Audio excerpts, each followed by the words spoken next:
দেশের সার্বিক বন্যা পরিস্থিতির উন্নতি হয়েছে, তবে ফেনী ও কুমিল্লার কয়েকটি উপজেলার বাসিন্দারা এখনও পানিবন্দী রয়েছেন।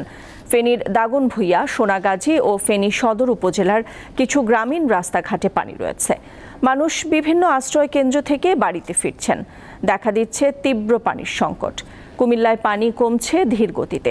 এতে বানভাসী মানুষের ভোগান্তি রয়েই গেছে।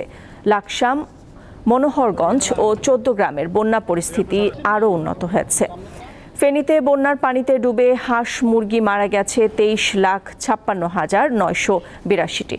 প্রাণী সম্পদ খাতে ক্ষয়ক্ষতির পরিমাণ ৩৯৬ কোটি ৯,৯৫,৪০৩ টাকা বলে জানিয়েছে জেলা প্রাণী সম্পদ কার্যালয়।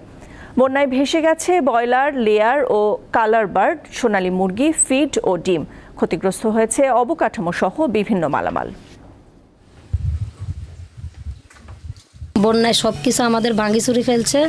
বাচ্চা নিয়ে নিজে অনেক কষ্টে আছে। বাড়িঘর আমাদের সব কিছু তো ক্ষতি, পুকুর নেই, সব এদিকে ভাঙি হয়ে গেছে পুকুরের দিকে। আমরা আশ্রয় কেন্দ্র থেকে চলে আসি, একটু পানি কমছে দেখেন।